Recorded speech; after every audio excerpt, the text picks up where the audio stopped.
You're listening to the Author Stories Podcast, bringing you the story behind the stories and the storytellers. Margaret White, Terry Brooks, Sheena Kamal, Matthew Quick, JT Ellison, Walt D. Williams, Brad Ford, Corey Dr. O, Brandon Sanderson, Robin Mott, Ernest Klein, Jim Butcher, Charlene Harris. Visit hankgarner.com for archives of all the shows. Today's guest is Griffin Stark.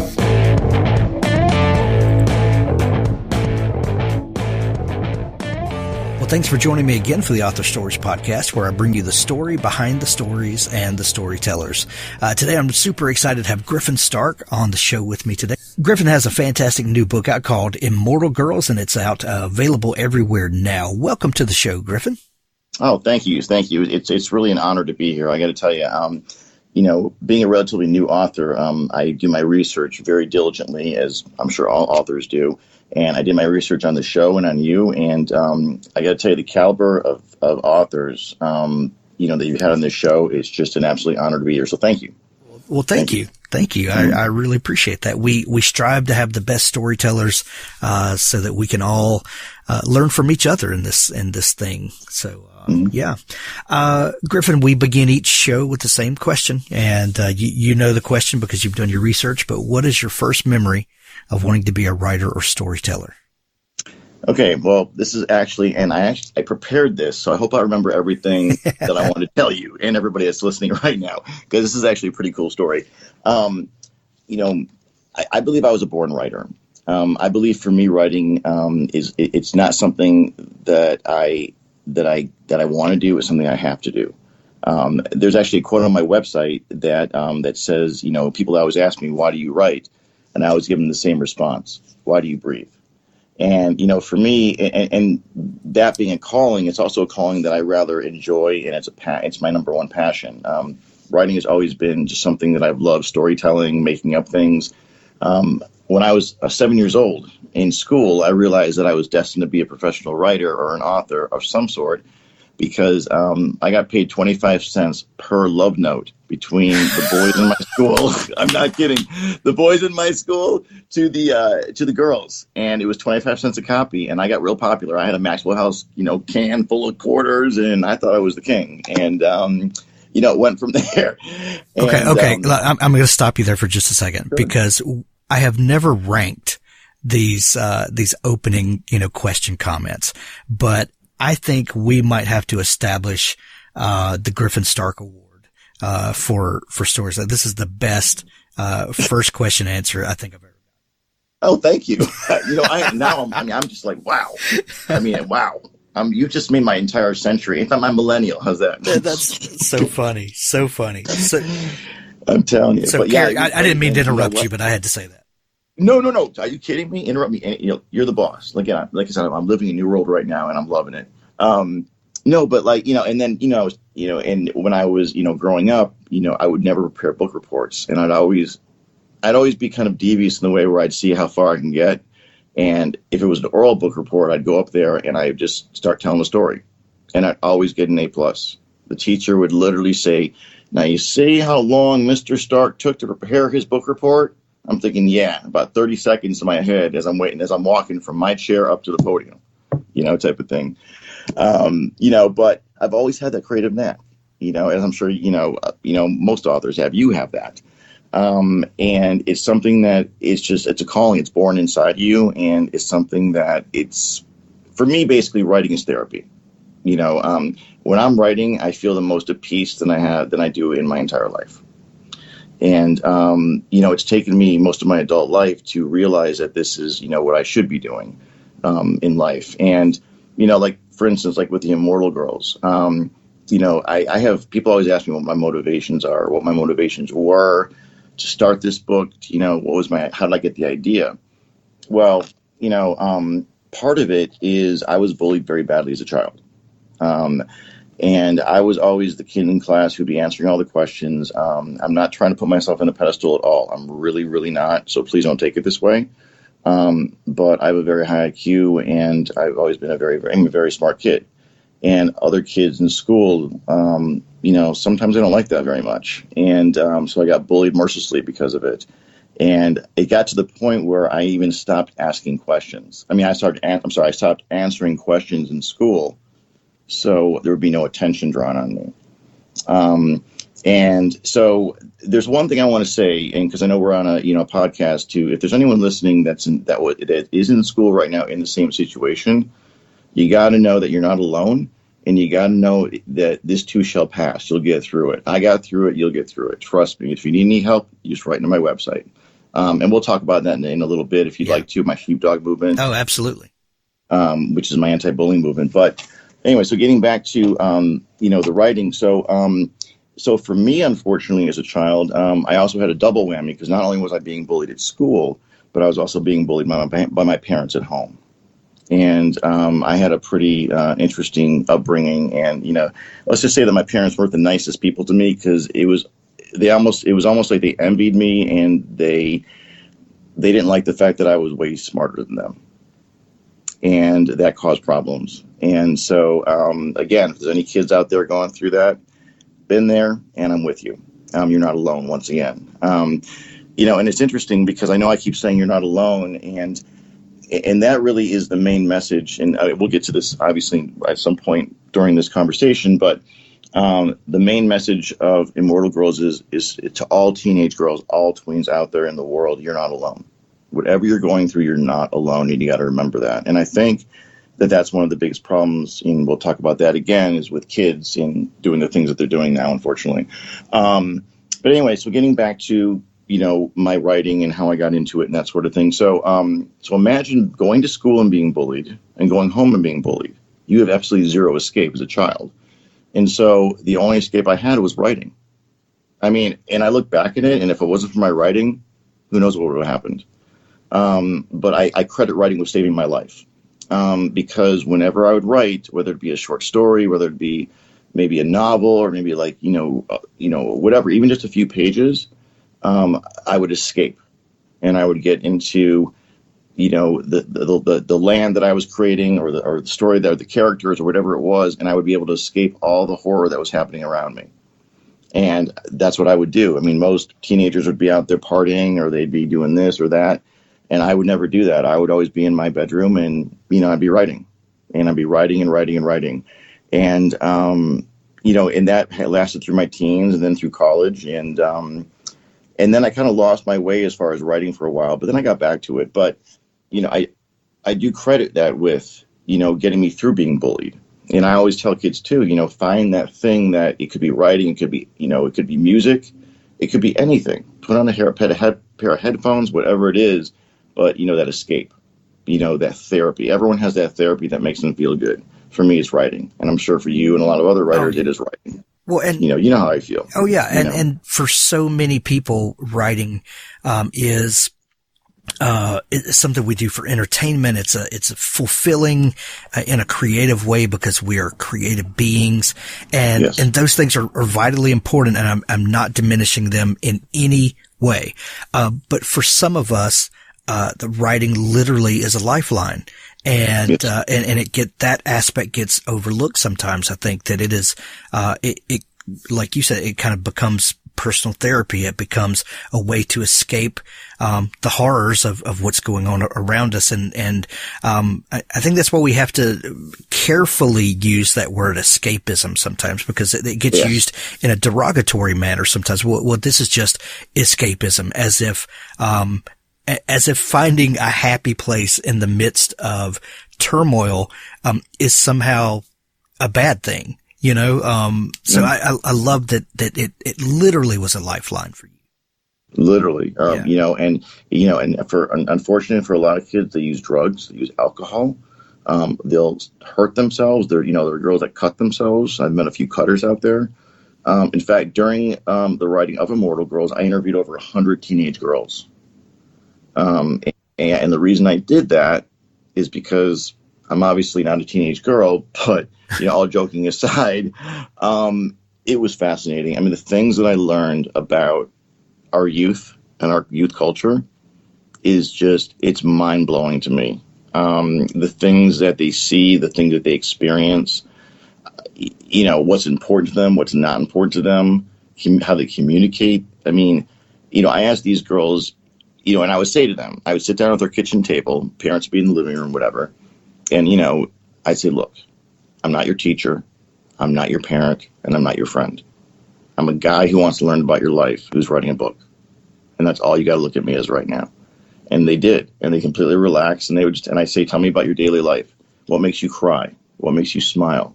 Because, life's all about smiles and cries, right? Right. Anyway, I love that, by the way. It's one of my favorite things in the world.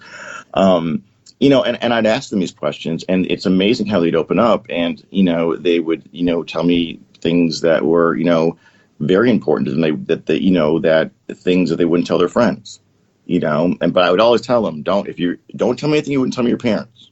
I'm going to tell you right now, because you got to say that for somebody else who's a specialist, and I preface it. I said, if there's something serious, don't tell me. You need to tell your parents as soon as I leave.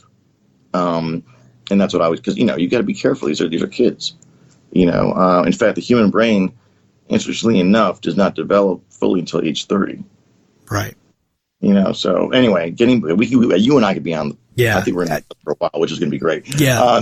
But anyway, so that being said, so I remember many times sitting in my bedroom, and even like as a teenager getting bullied, and I've been bullied as an adult, type of thing too, is that I'd sit in my bedroom as a kid and I think to myself, how great it would be if I'm being bullied at school. All of a sudden, I've got these magical powers where I can get out of it. And I can show everybody that that's not right, that I'm going to stand up for myself, because I was always a smaller kid. Yeah. And, and then I thought to myself, what would I do? And of course the writer of me kicked in, and I thought to myself, okay, you've heard the expression less is more, right? Right. All right. So let me ask you a question. As a viewer or as a reader, what would be more not appealing, but what would be more visual to you? If I said, okay, as the bullied kid, I'm pressed up against the locker and I go ahead and I take the bully and I throw him down the hallway, or I take that bully and I grab him by his throat and I slowly and calculatingly lift him off the ground and look at him as I'm doing it. And then I just slowly lift him and then drop, and then, put him down on his feet. I don't drop him, and I release my hand from his neck. Oh yeah. The second, absolutely. There's an empowerment there that we don't expect. Thank you. And, and that's a thing too, less is more. So for me, I thought, how cool would that be? And I never lost that, believe it or not.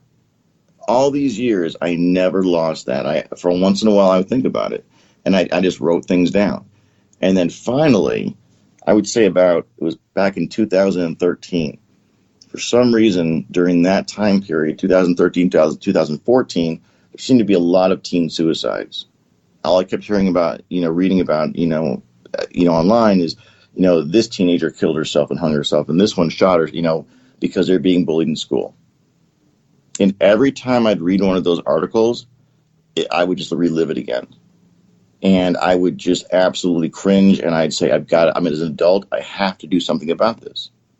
I have to. I have no choice. And for me, again, it's not that I'm doing it because I have to. It's because I'm doing it because I don't have a choice. All the money that I'm going to make in my book is going right to my Sheepdog movement. I don't take a dime from that. Yeah, because you know what? It's not about that. If you're doing any kind of anti-bullying movement for the money, you're not doing it for the right reason. Well, yeah, obviously. Yeah.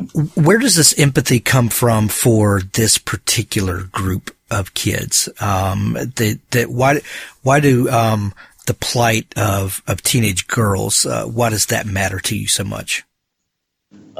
Because there seems to be a lot more teenage girls that are getting bullied than boys. I mean, I know there's obviously both, and I understand that.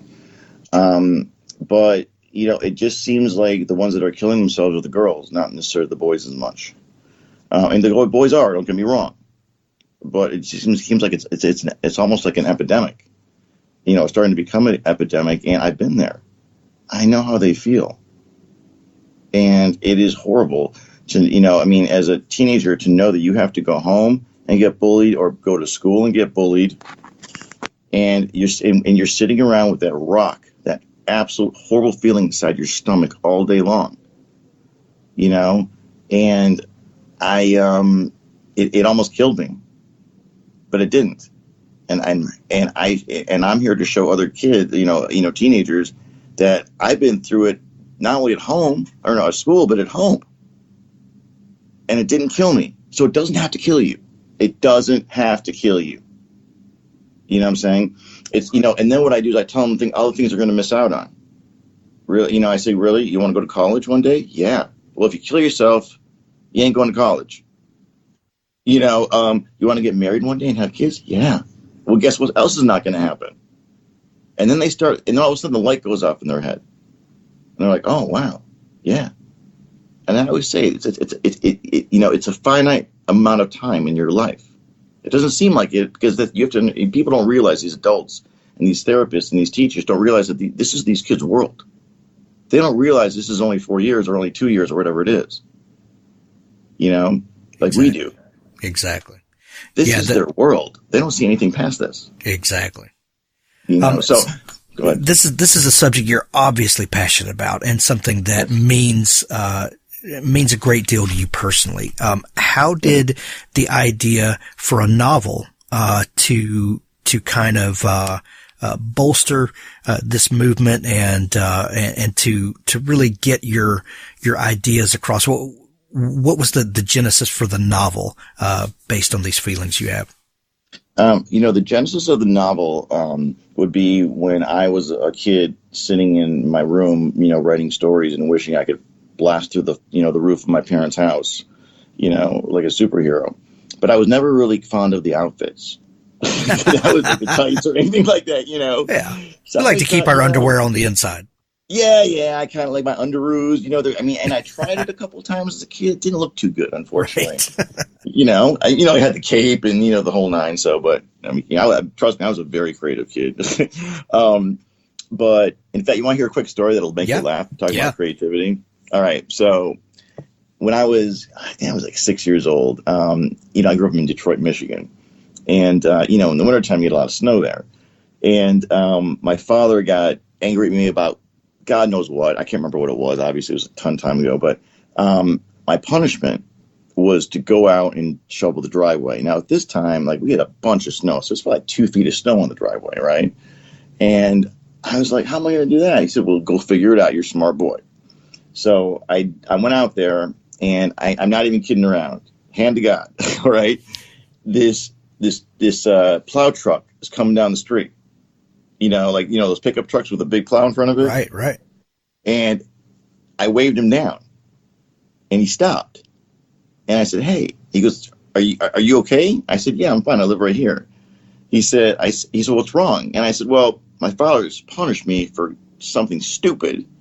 And I was wondering if you could help me out. I have to, basically do the driveway. And this guy looks at me and he smiles and he goes, step aside, little man. I stepped aside, one shot, all done. So anyway, he leaves. I thank him. And this is a time where you could actually do that and pray, not get kidnapped. Right. And, what I'm saying? But anyway, and so I go in, and so my father, hey, Dad, Daddy, I'm done. He goes, no, you're not. You're out there for 3 minutes. I go, take a look outside. And he did, and he saw the truck driving away. And he goes, you cheated. I said, no, I didn't. I said, you just told me how to get it done. You didn't tell me how to get it done.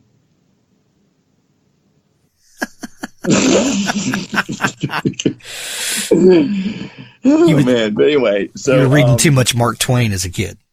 I'm telling you, I love it. I wish, but, so anyway, so my thing for Immortal Girls, getting back to that is, I started thinking about, and this is before I even started the anti-bullying movement, I thought to myself, how cool would it be if, these girls or these boys could do this, could have these superpowers. They can get themselves out of these situations.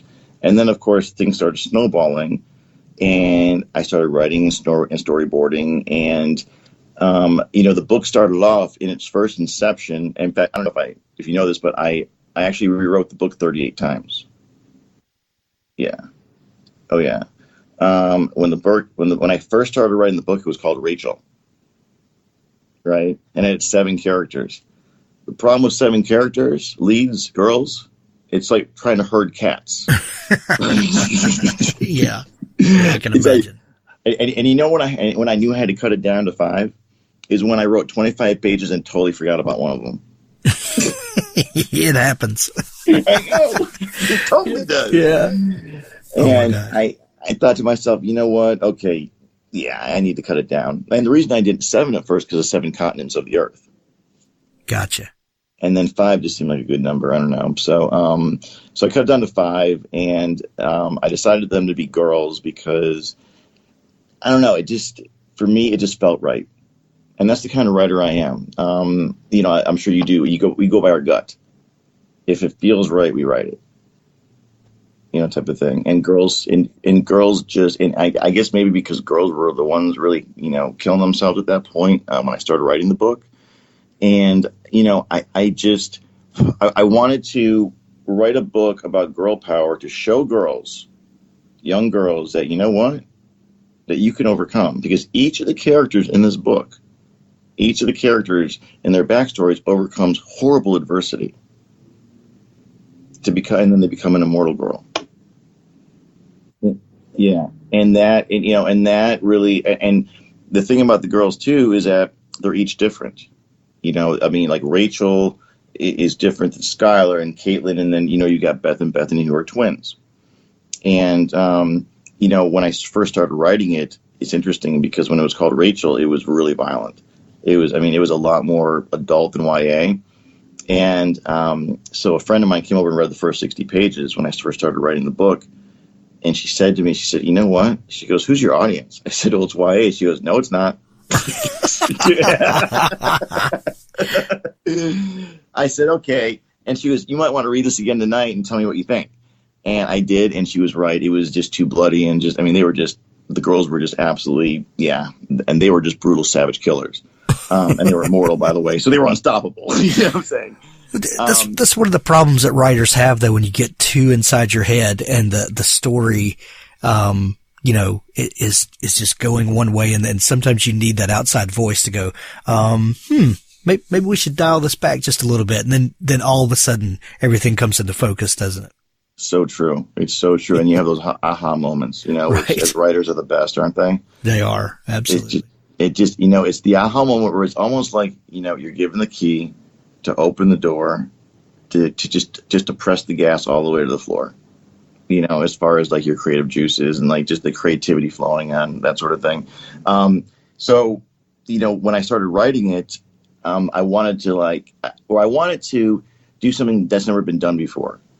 And as a writer, I pride myself on doing that. I pride myself on doing things that being trailblazer. In fact, I forget what reviewer it was, but there's a reviewer who did a really nice review on my book and on Immortal Girls, and she said during part of it that Stark, I forget the exact wording because I don't have it in front of me, but she said something to the effect of Stark, breaks traditional storytelling, rules or boundaries, type of thing with his writing style.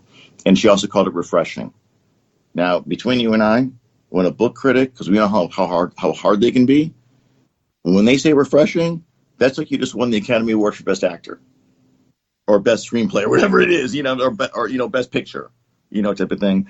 I'm joking, of course, but it is. I mean, because and that's exactly what I want my books to be refreshing to my readers. That is the thing. I want them to be something that I've read before. And time and time again, when people read Immortal Girls, that's what they say. They say it's something they've never seen before. Because think about this, and this is the other reason I did this, as far as picking girls. Okay, because girls, in my opinion, I don't know. I for writing, I write guys very well.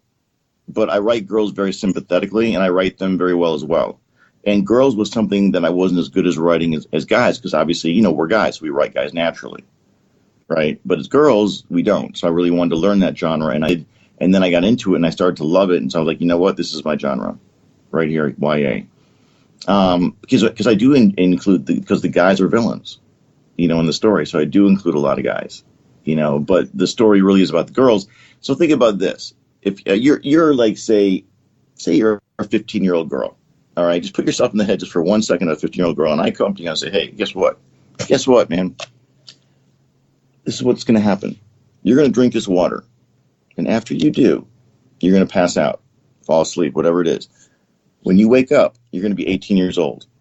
You're going to be immortal. You can fly. You're going to have 4 sisters with you for the rest of your immortal life that are all immortal like you. So you won't be alone. And you will have powers beyond belief. And you'll live forever. What do you think? Is that a pretty good deal? Yeah, absolutely. Exactly. So any girl on earth would take that deal. So that's what these girls are. I made these girls everything every girl on earth would love to be, in my opinion. That's anyone fantastic. would be. Right. Yeah. So, but I made them different, because at first my problem was because I worked with a really good editor named Ellen Ward. And, Ellen would tell me at first that the characters were too similar. And that's something that we as writers have problems with sometimes, is that we tend to sometimes make characters similar and we have to go back and change it. There was a point when I was writing, when Ellen and I were working together, because Ellen and I worked together for a year on this book. We were like Navy SEALs joined to the hip type of working together, And going back for a second, I'll tell you one of the coolest stories that I've ever to experience myself. And I'm going to tell you this, and I like to tell other writers this because it's a writer story is what it is. And what it is this: the first time I talked to Ellen, I spoke to her. She was basically interviewing me to see if she wanted to take me on as a client, because she's a very good editor. She's been around the block a few times, and so she said, "Well, okay. After speaking to you, Griffin, I think I'm going to take you on as a client. I think we're there on one condition." I'm like, "Oh boy, here we go. What's the one condition?" Right? And she said, "The one condition is I want you to take your manuscript in your hand right now." I said, "Okay." I'm holding my manuscript. She said, "Is there a garbage can by you anywhere?" Right? I'm not kidding around, right? I'm like, "Yeah, there's one right here." She goes, "Drop it in the garbage." I said, "Okay." Boom. I said, "Well, that was fun and games and everything. What's next?" She said, "We're starting on page 1. Oh, yeah. I said, "Excuse me?" Like jokingly, right? She said, "If you want me to work with you, we're starting from page 1. I said, "Why, Ellen?" I said, "It's not good enough." She said, "You're not even close, buddy." She said, "You got the story." She said, "The story is excellent." She said, "But you're not even close to being there." She said, "If you're willing to start from page 1. I said, "Well, I need my manuscript." She said, "No, you don't." She said, "You have it in your head." She goes, "Don't be." It was like a Yoda movement, like Yoda and Luke. "Don't be afraid of the Force, Luke," type of thing. She said, "You know what?" She said, "Griffin, I've read your manuscript once and I have it in my head. You wrote the darn thing." Right. Oh man, that's such a great lesson. An amazing lesson. And so she said, "And this is what we're going to do. We're going to keep doing it and doing it and doing it and doing it until it's right. I don't care how many times we have to do it." And she was right. I would do a rewrite. I'd come back to her on a certain portion of the manuscript. You know what she'd say? "Do it again." But you know what? She was like a drill sergeant. But you know what, though? But it worked. And during that almost 1 year of working together, it was like I received a master's degree in creative writing. That's how much she taught me. I mean, she literally, where I was as a writer and where I came out after spending that time with her is night and day. That's amazing. It really was. It was, and her and I got along as people too, which is the best part. Right. But it was an amazing education, and she taught me so much, and going forward, obviously I have a lot to learn, but it was pretty amazing actually. And before I forget, I need to tell you a writer joke.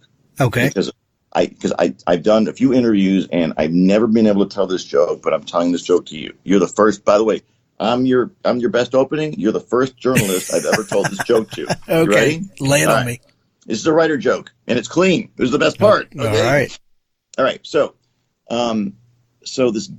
I was sitting in my literary agent's office the other day. This is a joke, by the way. And I asked her what type of writing paid the best. You know what she said? What? Ransom notes.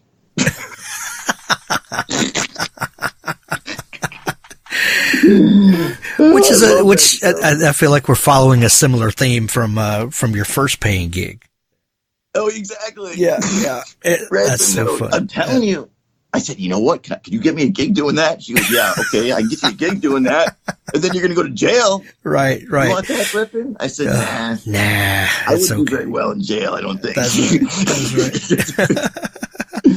She had to get good. I didn't think so. I mean, it's funny. My publicists at JKS are great. They're awesome. And, yeah, they keep me on the straight and narrow. That's awesome. That's awesome. Yeah. Go ahead. I'm sorry. Go ahead. Tell me about sheepdogs. What is the deal with sheepdogs? Your anti-bullying movement's got the sheepdog movement. Sheepdog plays a part in the book. What do you mean? What are you trying to say with sheepdogs? Okay. Well, first off, I'll start off by answering that question by asking you, do you know the story of the sheepdog? Not well, I don't think. Okay. Well, I'll tell you what, I'll refresh your memory. And for all the listeners out there, the story of the sheepdog is as old as time almost. And the way it goes is this. Generally speaking, there are three types of people in the world. There are sheep, there are wolves, and there are sheepdogs. Now, the sheep are the general population. The people that drive, their metal beige coffins to work every day, and are just kind of going through the motions of life, not excited about anything, not really trying to accomplish anything. That's okay, because you know what? The world needs those people too. The world needs all types of people. But the majority of people on Earth, unfortunately, or whatever it is, are like that. Okay? Now, you got the wolves who prey on these people. The wolves are the ones who try to attack and prey on the sheep, prey on their weaknesses, their insecurities, whatever the case may be. Now, you got the sheepdogs. Now, the sheepdogs are the absolute smallest group and the most important group of people. Because what the sheepdogs do is they protect the sheep from the wolves. So the whole point of my sheepdog movement and the anti-bullying movement is protecting kids who can't protect themselves against getting bullied. Making them feel like they can go to school every day, and they should be able to go to school every day and live their lives every day without fear of being bullied. And the girls are the ultimate sheepdogs. Rachel, Skylar, Caitlin, Beth and Bethany, the 5 Immortal Girls, are the ultimate sheepdogs. Because between 1000 AD and present-day New York in the story, they're protecting the world from the most evil villains that ever existed. And they're doing it because they're predestined to. Again, they can't help but do it. Same thing with me. I can't help but write. I can't help but do what I'm doing with the sheepdog movement because it's that important to me. I think it's that important to the world that these kids are our future. These are our future. Do you want our future walking into school scared to go to school? No. And that's not the way it should be. And these girls that I created, are kind of like an insurance policy from the gods. To make sure that humanity doesn't do something really stupid to itself. Right. Like we're known to do. Yeah, like people do, and, it's interesting. If you go on my website, there's like CIA profiles for each girl. And each one says status. And the status is saving humanity from itself. And it's true. And but that's the thing. It's like these girls are the ultimate sheepdogs. I include, anybody who protects somebody else from a wolf is a sheepdog. I like that. I like that a lot. Thanks, man. Yeah. Griffin, you've got a great message, that you're getting out there and doing it in the form of storytelling, which I absolutely love. I think that's one of the most powerful, tools that we have as humans, is the ability to tell our stories and to do it in an engaging way. I love what you're doing, man. I think it's fantastic. The book now, The Immortal Girls is out everywhere. What do you hope people take away from this novel? Well, I would say this. The main thing that I want people to take away from this novel would be hope. It's interesting that, people that have reviewed the book, that have, even like focus groups that have reviewed certain portions of the book along the way, the reason that they like these characters so much, even the villains, you've got three villains. You've got Luke, you've got Crazy Beard, and you've got, Luke, Crazy Beard, and then you have Two Guns. And I'll tell you a little thing. By the way, speaking of names, there's little secrets in people's names that I wrote in the book. Like, for instance, you want to hear something interesting? Luke Aldean, one of the villains. I got his name. It's a combination between Luke Bryan and Jason Aldean. And I live in Nashville, so this should be interesting. Yep. And then Two Guns. Two Guns' real name is Denzel Smith. Denzel Washington and Will Smith. Right? And I'll tell you what you're really going to love is the two main villains, which are Christian Gruber and Bodhi. All right? Well, Christian Gruber I describe him as the spitting image of Alan Rickman in the first Die Hard. Yeah, as Hans Gruber. Yeah, exactly. That's why I named him Christian Gruber, right? And so, but the thing is, they make a big joke of it in the book. Like, I make a big joke of it in the book because the villains do. When they meet him, they're like, "Who do you look like?" Right? And so then when they realize it, of course, one of the villains has to ask him, "Do you realize? Do you consider Die Hard being a Christmas movie or not?" But anyway, and then the scientist looks like Tom Petty. Yeah, so those kind of things. But anyway, so getting back to the message, the message is, that no matter what's happening to you, no matter who you are, no matter what you look like, no matter what you're into, what you're not into, it's okay. It's okay. Be you.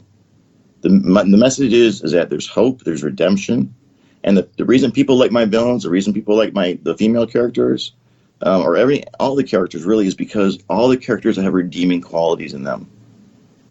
The villains, the villains, it's like you love the villains. People love the villains because they're good guys. They just had bad things happen to them. They're victim of circumstance. They didn't start off bad. They weren't born bad. Type of thing. The girls survived horrible, things, each one of them, and then they came together, because they were predestined, and then they're fighting this, this scientific, company run by Christian Gruber, and he, is trying to build an army to destroy them. So now you've got, that. But the cool thing is, and I know we probably have to wrap up, but the cool thing is that there's also the historic piece to it. Okay, which is really important to me. Can I talk about that for 1 second? Yeah. Is it okay? Yeah. Okay, and I'll tell you why the historic piece is really important to me. And a lot of critics out there have said that my book is too short. It's 176 pages long. But I remind them that The Outsiders was 180. Ernest Hemingway's The Sun Also Rises is 190. And, it's amazing how people get stuck on those things. In fact, I had a reviewer actually get stuck on the fact that I said that a guy had a zipper on his pants before the Magna Carta came out. I'm like, really? This is creative liberty, man. A zipper? A zipper? It's amazing the stuff people will pick apart in a book. Oh, yeah. But anyway, and so, basically, I want to tell people that this is a young adult book, okay? And this is about hope. It's about redemption and overcoming anything that comes your way. The Immortal Girls did it. and they can show these young girls, I mean, these girls are kick butt. They took care of Jack the Ripper, getting to the historical piece. But I thought to myself, okay, how cool would it be to show young girls, right, historical girls who are their age? Like, for instance, Anne Frank, right? Another instance, Joan of Arc, right? So I started writing that in, and my editor said, why are you distracting from the story? She said, this is silly. She said, why does Caitlin become friends with Joan of Arc, and why does Beth become friends with Anne Frank in the concentration camp? It's not about these girls you're distracting. And then I said, just give me a chance. So she did. She gave me a chance, and when she read the second and third draft, she started falling in love with it. Because think about it. What I'm showing is this: there have been strong girls through history. Right. Not just made up ones, but these are actual girls who existed, right? Who actually overcame. Look at Anne Frank and look at Joan of Arc. They're both teenage girls. They both overcame adversity, and they died, unfortunately, but look what they accomplished. Exactly. Exactly. And then one last thing is that you know why Jack the Ripper was never found? Why's that? Because my girls took care of him. That's why. And they do in the book. That's a spoiler, so don't put that in there. Love it. I love it. But they do. They go fishing with him. Between you and I'll tell you. Between us, this is what they do. They go fishing with him. So basically, what happens is Caitlin and Skylar and Rachel tie a rope around his torso, and they take him out over the ocean, and they basically cut his legs. And they dip him in, like, bob him into the sea, and so all these sharks start to come, and they start biting off pieces of him. And they're bobbing up and down, and finally a great white breaches, and that's the end of Jack the Ripper. Jack the Shark Snack. You're darn right it was. Yeah, that's right. And then, of course, Caitlin gets bored. She's like, this is getting bored. His luggage are both gone. Let's just go ahead and just kill him.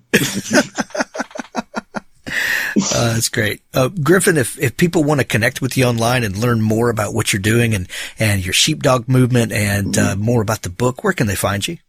They can find me a couple different ways. My website is Immortal Girl 5, so it's IMMORTALGIRL 5.com. Or my email address is my name, Griffin Stark, at, once again, my name, Griffin Stark 5.com. So it's Griffin Stark at Griffin Stark 5.com. And they can also contact JKS, who is my publicity team as well. And, I'd love to hear from people. And the other thing about the Sheepdog movement, too, is anyone who's listening out there, those are free T-shirts I give out. So if you look at the website, all you got to do is get me your information, and we send out a free T-shirt to you. Nice. We'll put links to all of it in the show notes. Griffin, it's been a lot of fun talking, and I wish you much success on the book and everything else you're doing. Well, thank you so much. It's been a real pleasure, and it's been a lot of fun. So thank you so much once again. Thanks for listening to the Author Stories podcast. For more great author interviews like this one, go to hankgarner.com and dig through the archives. There's something there I know you'll love. Now stay tuned for a special audio clip from Richard Gleaves' The Jason Crane series. I was walking through the woods between Wolfert's Roost and the future site of my father's Stone Manor house. The house would eventually stand on what had been old Baltus's pumpkin field, the land where I had found my grandfather's head. Father had chosen the spot for its view of the Hudson River. Knoll was to be a grand mansion in the Gothic Revival style, but at the time the mansion was but a few foundations of Van Brunt stone. I had become fond of the place already, the idea of it, and I spent many a night alone in a shack on the property. My mother disapproved. She would have me sleep in the room across from hers in our townhouse. But I was 15 and did not answer to her. I kept a bottle of spirits hidden in the crook of 2 walnut trees near old Baltus's grave. I thought he would approve of the gesture. I had stopped along my way to fetch it out. At the moment the first pull of liquor touched my throat, I heard a ghastly, inhuman laugh. I was not alone in the woods. Had God sent the horseman after me? Had I sinned that terribly? I ran through the wood and found the field where Noel was to be built. The outline of the foundations was barely discernible beneath the snow. An apparition stood there. Though I have seen him many times since, I shall never forget my first glimpse. Gaunt in moonlight, headless, exuding power and malice. A magic thing in the land of the ordinary. The Headless Horseman of Sleepy Hollow. What chills those words evoke! It charged at me, hatchet raised. I stood transfixed, unable to move, unable to even imagine escape. This was the servant of God, after all, sent to strike down sinners. I hurled the bottle from my hand, ashamed that I had become a drunkard as Baltus had been. It shattered against the foundations of Noel. I stretched out my arms and awaited judgment. A piercing white light broke the darkness. The horse reared. "Not my Dylan!" cried Agatha, appearing from the wood. She held a skull in her hand. It shone brightly as a diamond, and in that moment I understood. The horseman did not serve God. He served my grandmother. Perhaps in that moment I came to see Agatha and God as one and the same. The unholy spirit fought her command. A foreleg of the demon horse struck my head with such power that I fell backwards with a cry and knew no more. I carry the scar to this day. A slight indentation in my temple, barely noticeable. In my days of courting I was told that when I am angry the patch of insulted skull bone will stand out in a disturbing manner. I have never had occasion to see this phenomenon, however, as I am generally well pleased whenever I pass a mirror.